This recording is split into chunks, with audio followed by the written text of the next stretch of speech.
या पद्मा पदम सौभाग्यशाली कहें जो आज हम सभी ब्राह्मण परिवार के साथ साथ आज उस परम नियंता परम पिता परमात्मा के ध्वज के नीचे एकत्रित दिखाई दे रहे हैं।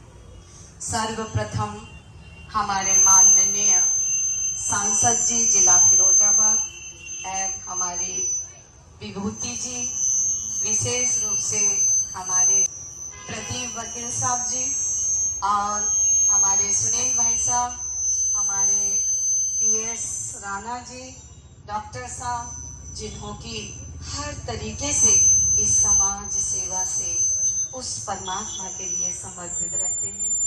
ऐसे महान विभूतियों को मैं विशेष रूप से तहे दिल से स्वागत करती हूँ, अभिनंदन करती हूँ।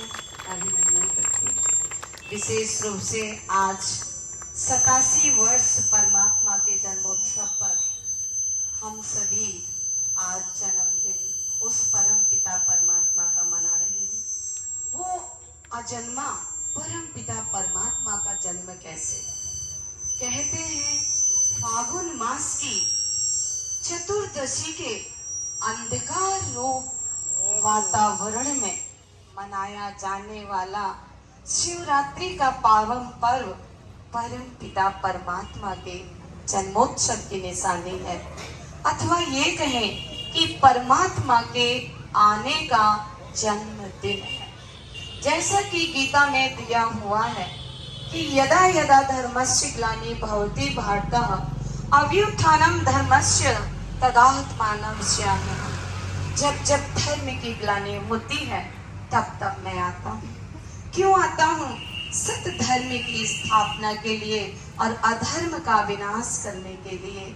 तो वर्तमान चल रहे धर्म ग्लानि के समय में वो परम नियंता परम पिता परमात्मा गीता के ज्ञान अनुसार, गीता के कहे अनुसार इस सृष्टि रंगमंच पर परमात्मा को आए 87 माना 86 वर्ष पूरा हो चुका और 87वां वर्ष शुरू हो गया। कहने का भाव ये है कि आज हम सभी जो शिवरात्रि मनाते हैं वो क्यों? शंकर के आगे रात्रि क्यों नहीं लगाते? भला शिव के आगे ही रात्रि क्यों लगाते हैं? रात्रि जो शब्द है वो पापाचार, दुराचार, अज्ञान, अपराध, भ्रष्टाचार का सूचक है। जब ऐसा बोलबाला इस संसार में शुरू हो जाता है तब उस अजन्मे स्वयंभू का जन्म स्वयं ही होता है। इसलिए उनका नाम स्वयंभू रखा है। स्वयं ही उनकी रचना है, उनको रचने वाला कोई भी उनका रचयिता नहीं। प्रायः देखा जाता है कि जितने भी महान विभूतियां हुई हैं उनका जन्म भले रात्रि को होता है, लेकिन फिर भी उनके जन्म के आगे या जयंती के आगे तो यही लगाते हैं कि आज हमारी महान विभूति, चाहे महात्मा गांधी जी का ले लो, चाहे नेहरू जी का ले लो, या हमारे विशेष रूप से स्वामी विवेकानंद जी का ले लो, प्रायः जिनका जन्म भले ही रात्रि को हुआ हो लेकिन उनका जन्म दिन में ही मनाया जाता है। तो विशेष रूप से परमात्मा अज्ञान अपराध की, अज्ञानता की रात में जो रात्रि को कार्य होते हैं, अधर्म का कार्य वो दिन में होना शुरू हो जाता है। तब उस अजन्मे का जन्म इस सृष्टि रंगमंच पर सत्य धर्म की स्थापना के लिए और अधर्म का विनाश करने के लिए होता है।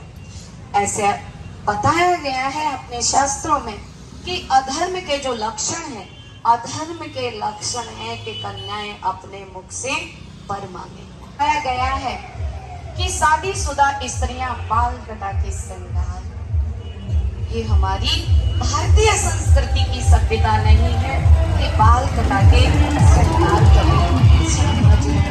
जो शादीशुदा उनको कभी बाल नहीं कटाना चाहिए, क्योंकि ये अधर्म के लक्षण है।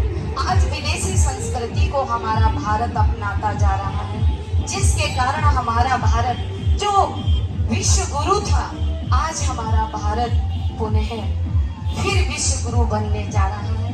क्योंकि अधर्म के समय वो परम नियंता सत धर्म की स्थापना के लिए इस धराधाम पर अवतरित होते हैं। फिर बताए हैं कि नदियां घाट छोड़ देंगी, ये अधर्म का लक्षण है। जिस जगह से हमारी गंगा यमुना बह रही थी उन्होंने भी अपनी मर्यादा को तोड़ दिया है, ये अधर्म का लक्षण है। फिर बताया है चारों वर्ण एक कक्षा में आ जाएंगे। फिर बताया है गौएं विस्तर खाएंगे। आज हमारी गाय मथुरा वृंदावन जैसी जगह में भी उनका इतना जहाँ सम्मान होता है देवियों के लिए, वहाँ इतना चारा न होने के कारण आज वहाँ पर भी विस्तर खाए।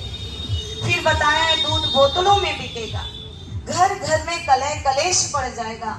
ऐसे समय पर ही परमात्मा ने कहा कि जब जब होता धर्मनाश का अत्याचार बढ़ जाता है, लेते तन आधार शिर तब विश्व शांति को पाता है। जब इस संसार में परम पिता परमात्मा का जो गीता में लिखा है कि हे अर्जुन, मैं एक बूढ़े वृद्ध तन का आधार लेता हूँ, जन्म नहीं लेता हूँ, एक बूढ़े वृद्ध तन का आधार लेता हूँ और उसी का कर्तव्यवाचक नाम प्रजापिता ब्रह्मा रखता हूँ और ब्रह्मा से ब्राह्मण रचता हूँ और ये पुनः सृष्टि रचता हूँ। तो कल का जो भारत होगा, कल का भारत देवी देवताओं का भारत होगा और हमारा जो भारत आज हम सभी बहनें इस कार्य में जो समर्पित हैं, हम सभी का यही लक्ष्य है कि हमारा भारत जो सोने की चिड़िया कहलाता था, पुनः हमारा भारत वही सोने की चिड़िया बने। उसके लिए आज हमारी बहनों ने अपना जीवन भी इस देश के लिए, उस समाज के लिए, इन कुरीतियों के लिए अपने जीवन को समर्पित किया हुआ है। तो पुनः इस सभी भाई बहनों से एक ही संकल्प है, एक ही शुभ संकल्प है कि सभी के लिए एक विशेष रूप से एक शुभ संकल्प और शुभ भावना